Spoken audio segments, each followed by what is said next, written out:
Claudia's favorite subject.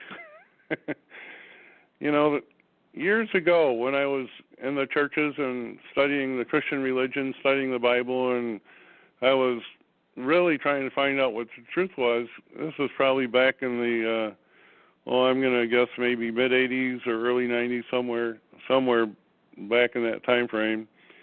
I was trying to figure out the truth of the Bible, and I decided to order a book called The Lost Books of the Bible. And I started reading through the Lost Books of the Bible, and I bought this book. I actually bought it right out of a bookstore at the time. It was a fairly new publication, and that book I bought has long since disappeared, and you can't find it anywhere. You can't get it on Amazon. I don't know why that book has completely disappeared off the face of the earth, but one of the things that I remember reading in this particular book was an old story about Adam and Eve in the Garden of Eden. And the way the story went was God created Adam and Eve, and Adam and Eve repeatedly committed suicide. They would jump off cliffs.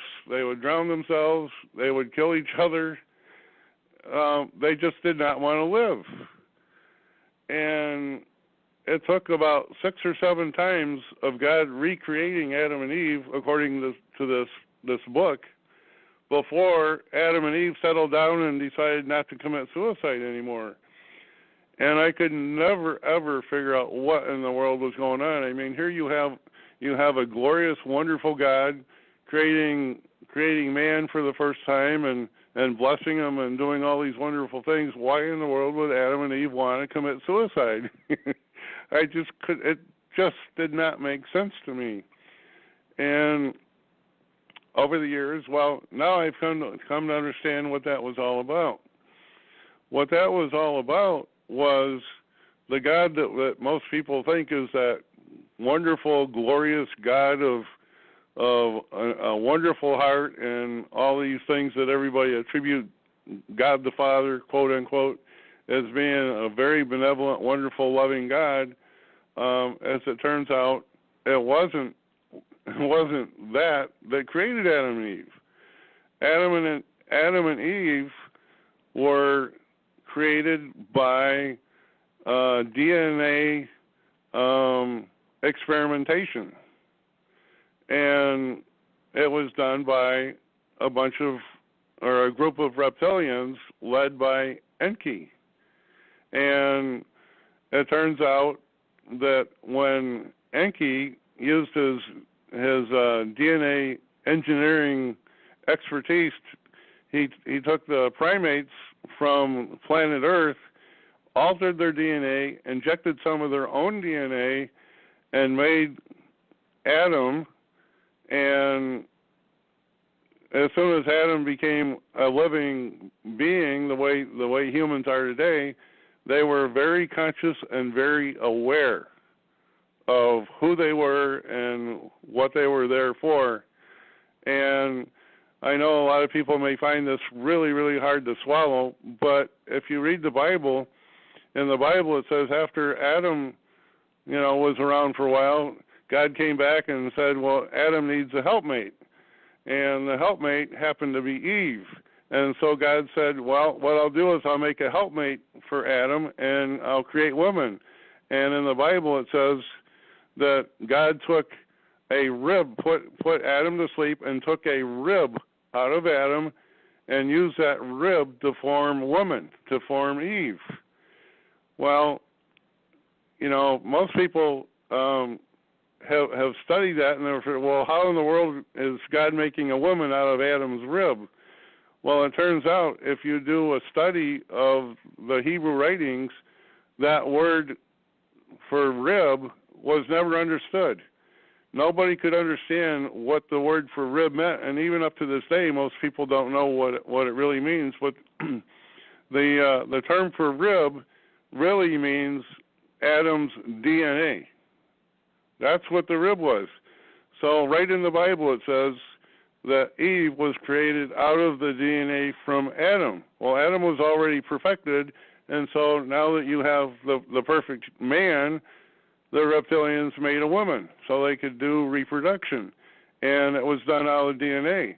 Well, my question to people is, well, if God can use DNA to create Eve, why didn't he use DNA to create Adam out of using the primates for the original basis of creating Adam? And so that's how the story goes. And they were when Adam and Eve were created, they were fully aware of why they were created. There were two reasons why Adam and Eve were created. Number one, they were created to be food for the reptilians from Orion. And second, they were to be the slave labor to go in the gold mines and mine the gold off the planet for the reptilians, because they had a dying planet back in Orion, and they wanted food and they needed gold to take that back and help heal the atmosphere and heal the dying planet back in Orion. And Adam and Eve were fully consciously aware that's why they were existed. Now, let me go to part two. Part two was a couple of months ago, I was able to find another edition of Lost Books of the Bible, and it has two books in it called Adam and Eve 1 and Adam and Eve 2. And if you want to read that, Adam and Eve were constantly in fear of their lives. They were so afraid they could hardly make it through a day. As a matter of fact, Adam and Eve were constantly fasting for 40 and 80 days at a time. They were fasting and doing sacrifices to God because they were in supreme fear of their lives. I mean, and it doesn't make sense. I mean, if you think of God as a loving God, why would his creation be living in fear all the time, thinking that if they didn't do a sacrifice and repent of something, that they would be killed and tortured or eaten or whatever? I mean, you can read that right in Adam and Eve 1 and Adam and Eve 2. So my question is, why were they so traumatized? Well, they were traumatized because they knew that the gods that created them were, might eat them at any time. They might come to them in the middle of the night. Okay, you're gonna have my midnight snack. And that's got to be pretty terrifying for somebody that's fully aware. So anyway, in order to get Adam and Eve to comply, they set up a system where they created cattle and sheep and other animals, and they made a pact with Adam and Eve, and they said, well, we'll tell you what, if you will raise these cattle and animals for us, and you will sacrifice them, we will eat the cattle instead of you. So we're still going to use you for slave labor, but at least you're not going to be eaten for food. So we're going to let you raise cattle and sacrifice your bulls and cows and your sheep, and that has become the foundation for the sacrificial religions, like the Jewish religion and the Christian religion are all based on sacrificing, and that's where the sacrifice started. And the promise of return, the reptilians did a false flag operation when they were in the Garden of Eden. They had one of their other reptilians come up and tell them not to eat a certain fruit out of a tree, and Adam and Eve did it anyway. They got talked into it. It was a false flag operation. So Adam and Eve were kicked out of that real nice place where they were created, and they were promised that down the road a Savior would come back and have the ability to return them to the paradise of the Garden of Eden. And that's the religion today. Jesus is going to come back and return you to paradise. It's all a false flag lie perpetrated by the reptilians. Now, I have Claudia here who has firsthand knowledge of exactly what God looked like, how he appeared to Adam and Eve as a shimmering person, and pretended that they were gods, but they're really reptilians that altered their form for Adam and Eve. Claudia, would you like to expand on that for us? Yes, sir. Thank you.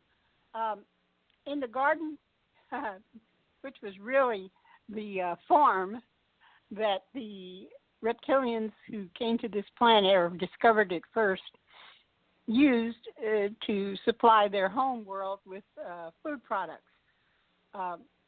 These were called Orions because they came from the constellation Orion. They look like lizards, like geckos that you see on that Geico commercial. They don't talk because they don't have the vocal cords to talk, but they can squeak or squawk like that. They don't need that because they communicate by telepathy, mental telepathy. Excuse me. They have great mental powers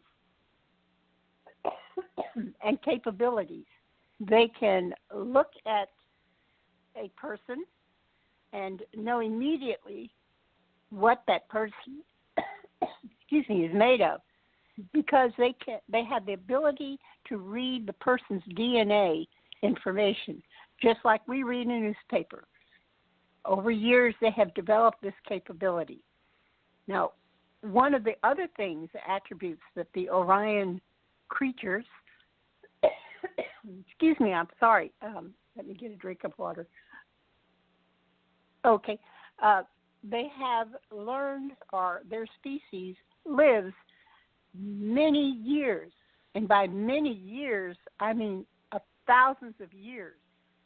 Now, that's hard to accept in a moment, but just bear with me, and you'll understand why I brought that up.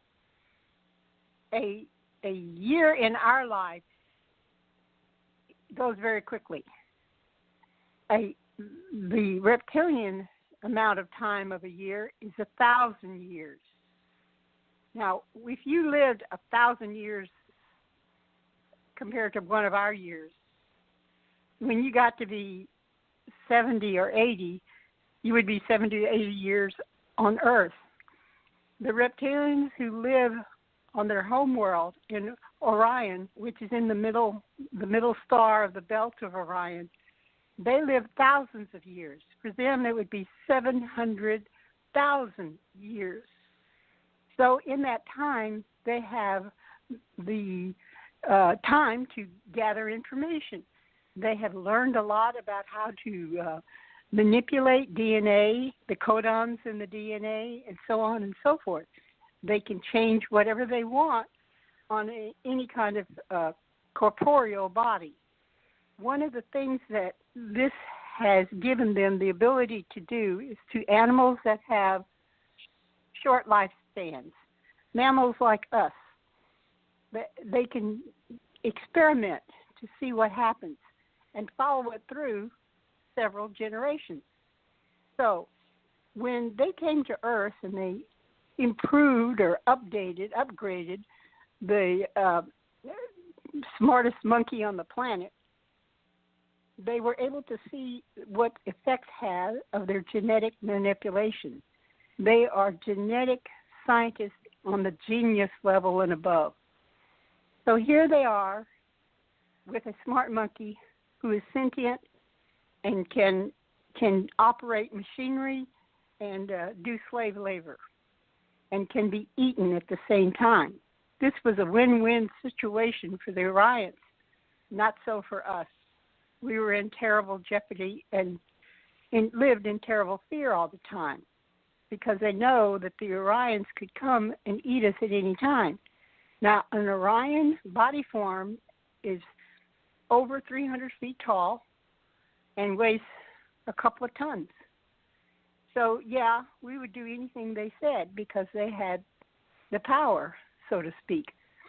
So, as the smart monkeys of humans lived on this planet, they were given certain privileges and a place to live in the garden and given food to eat and shelter. One of the things that the Orions could do in their present body form was to hypnotically or mentally command the monkey to bow down and worship them as a god. The Orions told the smart monkey humans, I'm your god. And they would do little parlor magic tricks. Appears a ball of light and shimmering.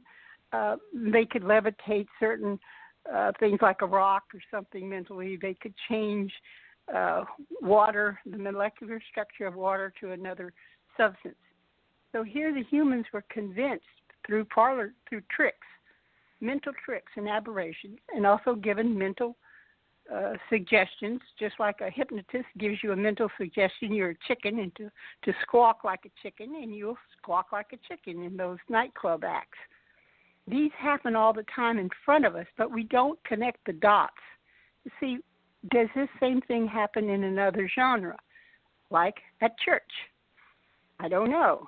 Who started church? Well, the Orions, in order to control their monkeys, one instigated the idea of God and to bow down and worship the shimmering light in front of them, and who was speaking to them. There was no body. It was just a voice and telling them to do certain things.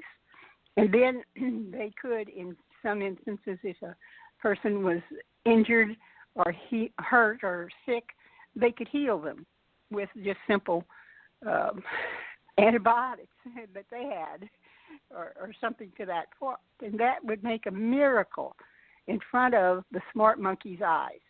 So naturally it reinforced the concept of God. And God concept was used to control the smart monkeys. They had thousands upon thousands of these smart monkeys working in their minds, growing the crops on their farms. And also, if they weren't paying attention and behaving, they would be used as food source also. Flesh is flesh. Doesn't matter if it's human or cow. It's still edible to the Orions. So there we have the beginnings of control of the smart human monkeys. And it has continued down to this day. An offshoot of one of this control factor is government. Laws were made by the Orions and through their quote-unquote scenario of a God program, and people were told to worship and follow it, and if they didn't, terrible things would happen to them. They would have committed a sin and need to be punished for it. So the humans were very carefully led down a path that was leading to our present-day control through government and through religion. It's a sad state of affairs, but some people are waking up and starting to question this control. Well, do I need to really do this? What if I don't do it? What's going to happen to me? Sometimes nothing happens at all because you're of no importance to anybody for anything. We just want you to get up and go to work. Everybody knows where they are on Monday morning at 8 o'clock. They're either at work or in school, or if they have other means, neither place. So here is the conundrum. Do we stay asleep and unaware and just believe what's being said to us, or do we wake up and question and ask and observe and see what happens? Lots of people observe the Twin Towers, as Bob just spoke about a little while ago. Lots of people observe many miracles, and they say, oh, this is God, this is God. Orions have the capability to travel through many vibrational levels of existence. An example would be like when somebody blows a dog whistle, the dog hears it, but the human can't because we can't pick up that frequency. Or like we'll see our cat in the living room staring into space and looking intently at something. They're seeing a different frequency or level, and they can see what's going on there, but we can't. Us humans cannot access above a certain red frequency or a certain blue frequency. We just can't see it because we don't have the capability. So a lot of stuff can go on around us, and we will not be aware of it. Recently in the news, youngsters in school were able to use their cell phone to talk to another youngster in another classroom, and on a certain frequency, the teacher could not hear it. Now, we tried this experiment ourselves with our family, and it was so. The adults could not hear the cell phone message, but the other children in the room could hear it just fine. But when you grow up and you lose, I guess, certain capabilities, that's one of them that goes. You can't hear it. So when we focus on our children and what they're seeing and able to relate to us, that we don't become bent out of shape, that we're able to handle information that's different than what we were led to believe. And we are reinforced this in our educational system, to be dumbed down, to be unaware, and to not question authority. Authority rules our lives. Anyway, I didn't want to go on too long in case somebody else would like to talk. Thank you. Well, thank you, Claudia. That was absolutely wonderful and very, very educational. Hi, this is Henry. I'm here with Kelsey, and we just went to the Conscious Life Expo in Los Angeles, California, and we had some fun there sharing the new sound that Bob mentioned earlier with people, and it's a lot like the Bible and all the things you guys have brought up, Claudia and Bob and Sandy today. It's like this phenomena, like the gods and all the stuff that the world controllers can present in front of people, take their focus away from doing something that makes sense. And so we saw all these different psychics and spiritual things and crystals and there was just like endless stuff going on everywhere. And it was all created stuff, and sure, everybody can do what they want, and they can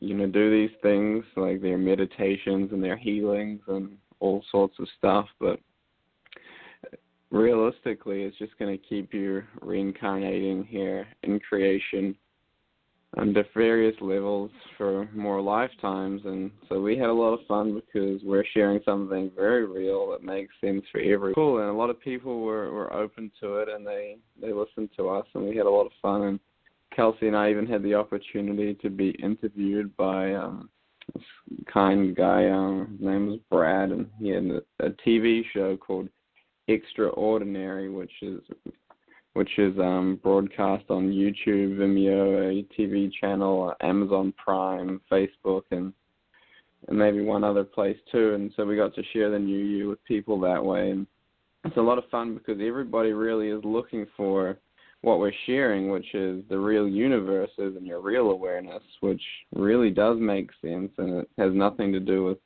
anything that's been created, and it has no authorities, no restrictions, and it's pure and sincere and wonderful. And so, we had a lot of fun with that, and I can see what you're talking about with how the reptilians created the humans and the Bible and everything, how they've just kept creating more and more stuff for, thousands and thousands of years just to keep people's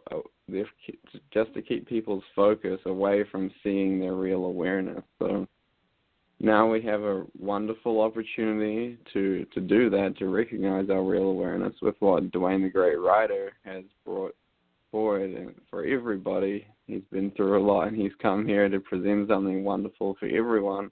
And it's up to every individual to recognize it and then to take part and earn their way out of here to the real universes. So thanks for sharing, and that's a little bit from me.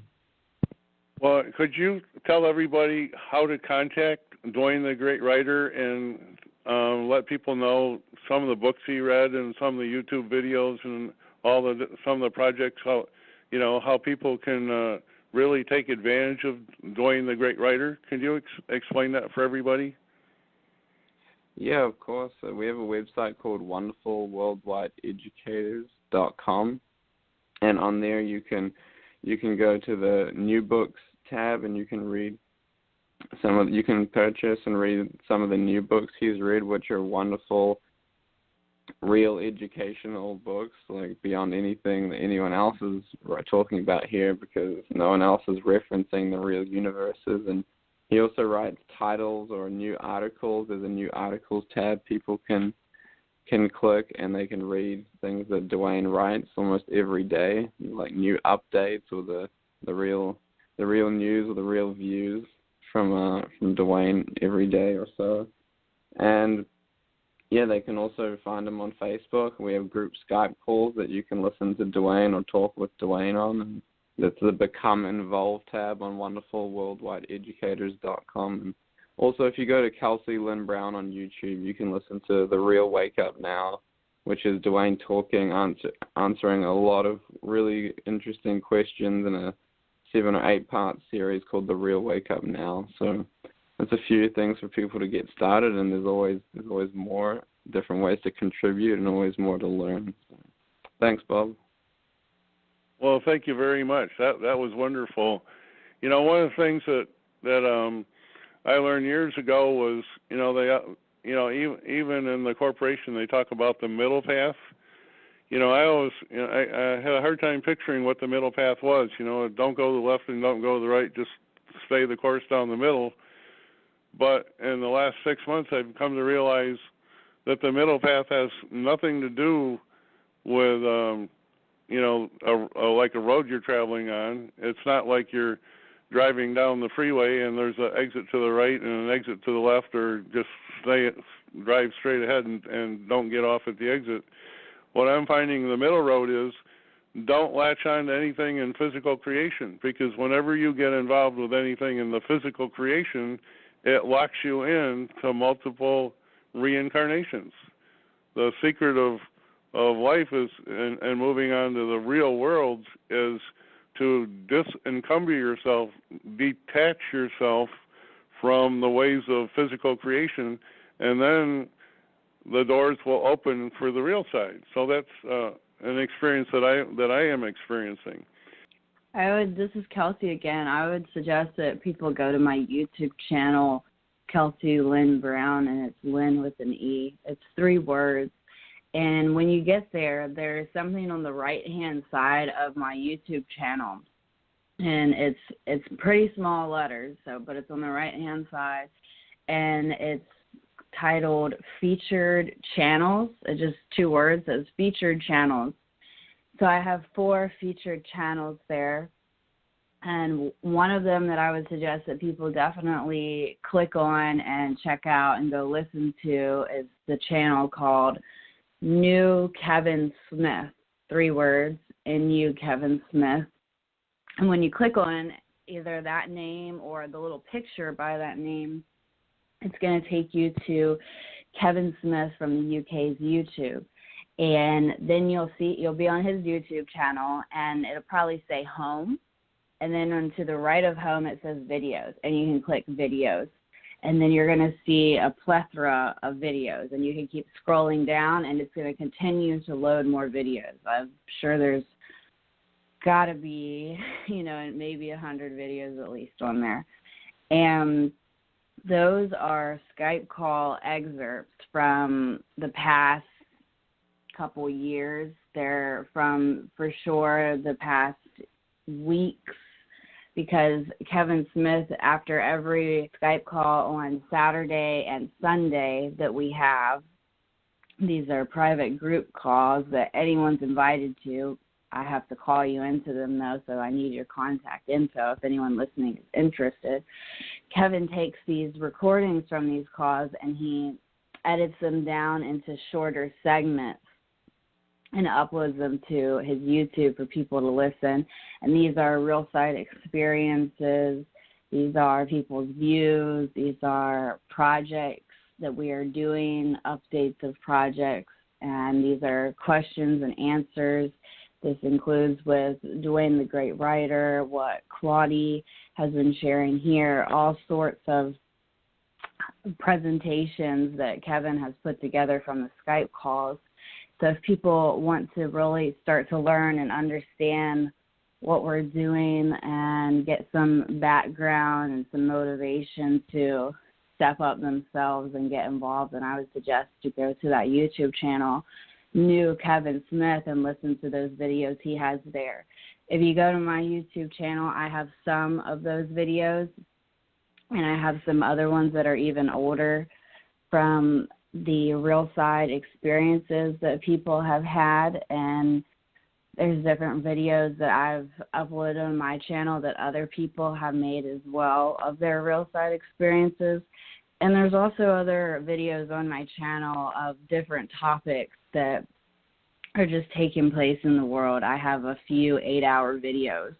So one of those 8-hour videos I compiled from videos that Claudette sent me about Inky and the Orion Queen and the Galactic Wars with Sirius as well. So that's there, some background information. But mainly what we're presenting is the new you and the real universes and Rebazar and Dwayne the Great Writer. And so the other thing I would suggest that people listen to on my YouTube channel, Kelsey Lynn Brown, is a playlist.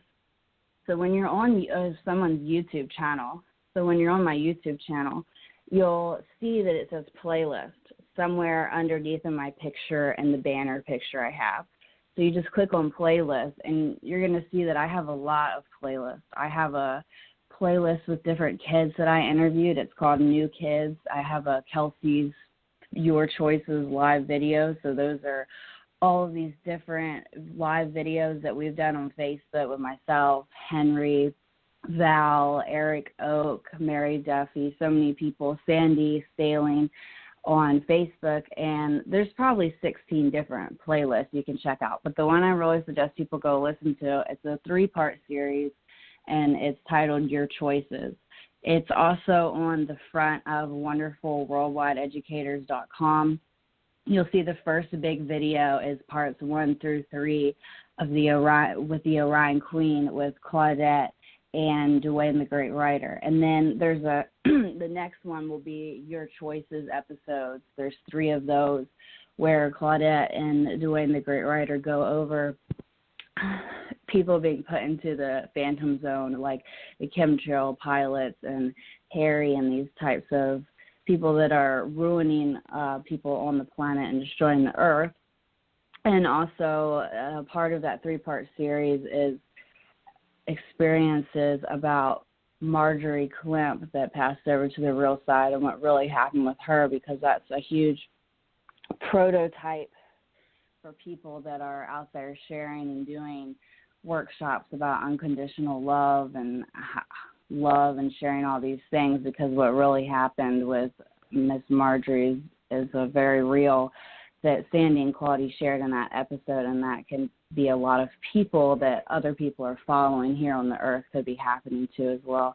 And the first episode, if I remember right, is where Sandy and Bob went to the seminar of the corporation, which, again, that corporation and other corporations like it and spiritual places and centers, what people are thinking is it's this wonderful love and light. And like Sandy saw, there was reptilians everywhere at that seminar. So I suggest that people listen to those, because those are great views, experiences, and lessons or things to learn from.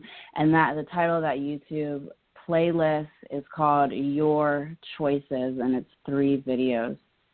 Thank you.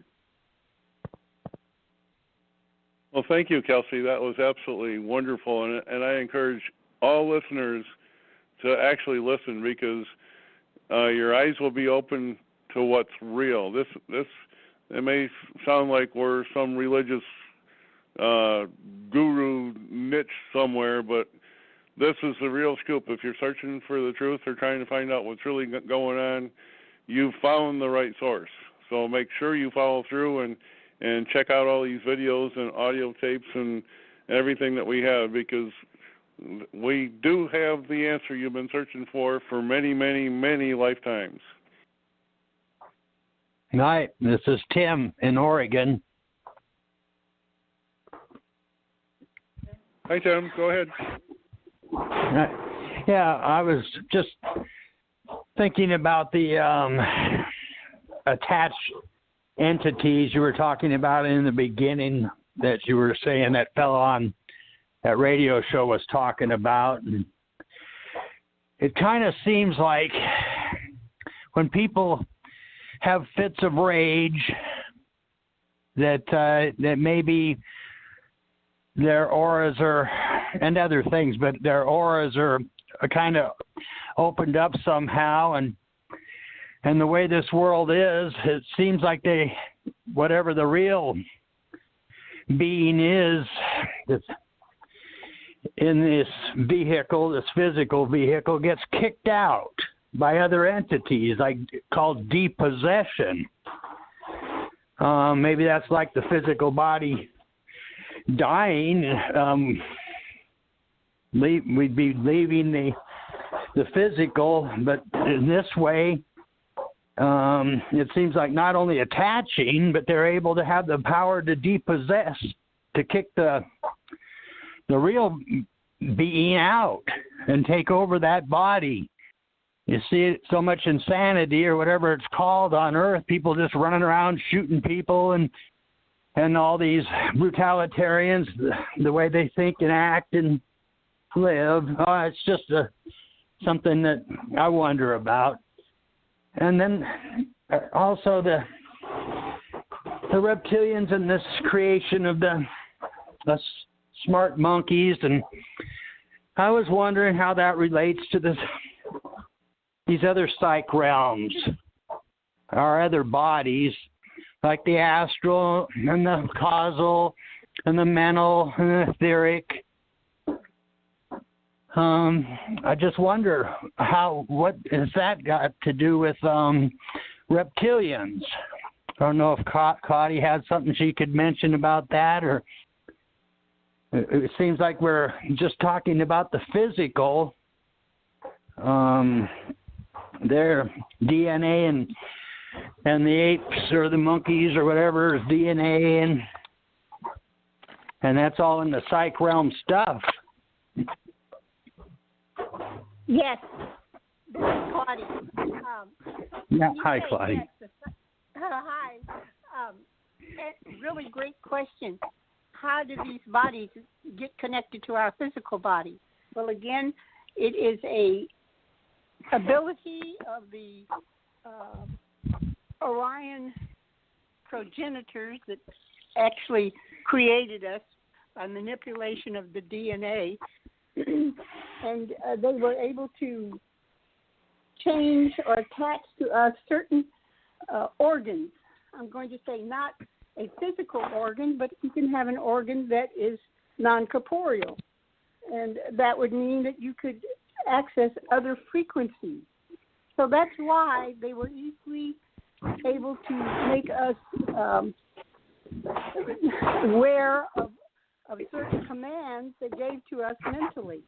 And it started a whole different type of awareness. We were easily mentally commanded to do certain or see certain scenarios. Like I had mentioned before, you've gone to a nightclub and saw a hypnotist take a person from the audience and mentally tell them, okay, you're a chicken. Cluck like a chicken and flap your wings. And people would do that. So as we become more and more aware of it, information is given to us. Sometimes it's given to us in the entertainment form. We've all seen motion pictures, gone to the movies and seen space shows or other kinds of shows that show a person questioning his present physical reality. And this is what's happening for a lot of people. They're starting to ask. And we're not the only ones asking. There are not, 8 billion people on the planet? Everybody's having an experience or seeing something unusual. Excuse me. And they're trying to figure it out and find out what's happening. And they're asking questions. They go to their priest or their minister or their shaman or their witch doctor. Everybody has an answer. Now, some of those people that are able to have real experiences on the real side, which is our dream state, excuse me, we are able to get answers. In the new presentation, we offer the suggestion to sing the new you, you, you. New you, you, you. 15 minutes before sleep or 15 minutes after we wake up, and pose a question. Always the question is answered, usually immediately, but we're not able to access the answer immediately. We may need to see it in a book form or have a conversation or overhear a conversation between other people. And the answer will be given to us, sometimes right away, sometimes a day or two later. And as we go through our life, we may verify the information that's given to us by circumstances that appear in our lives. And we go, oh, okay, well, that's a possibility. I don't know for sure. So every time we go into this new you presentation session, I was just singing that little 2 words, new you, we are able to access other realities. The part of where what is real and what isn't is up to us to observe and make a choice or a decision on. We have free will, so we can choose to do anything we want. We can choose to get up in the morning or stay in bed. We can choose to eat vegetables or meat, or we can choose to eat fruit or ice cream or candy bars or cookies. I like cookies. Okay, so the result of that decision affects us later. Sometimes if we overdo it, people get diabetes or they come down with cancer. And you say, well, how could I get cancer?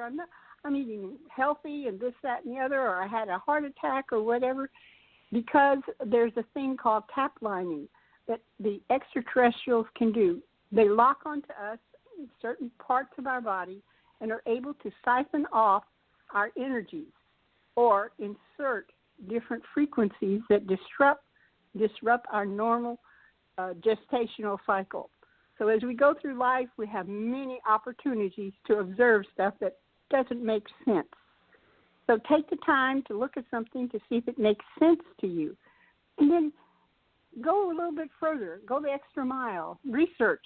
Find out. See what the people in India are doing, or the people in China, or the Aborigines in New Zealand and Australia. How do they see life? The Eskimos, any of the indigenous population, tribes who still live the ancient way of their ancestors. They live simply. They don't have an agenda, and they're not out to earn the next dollar that they have to pay rent on some land that they don't own. All of life has been geared to us being enslaved. And I mean enslaved in that we have a certain lifestyle that right now in the modern world we live. We chase our dollars. And there's the old song, working for the weekend. And so we have an opportunity to experience different things. Again, my suggestion is try to use you. Yes. Claudia, thank you so much for that. We're down to like 45 seconds to go. We're running out of time. And you've been absolutely wonderful. And, Tim, I hope that answers part of your question. We'll have to bring this up again on one of our future shows. But I would like to conclude by everybody all at once. Let's everybody do the new you to end the show. And so let's do that. And I'll say goodbye. We'll say new you and goodbye for everybody. So on the count of 3. 1, 2, 3. New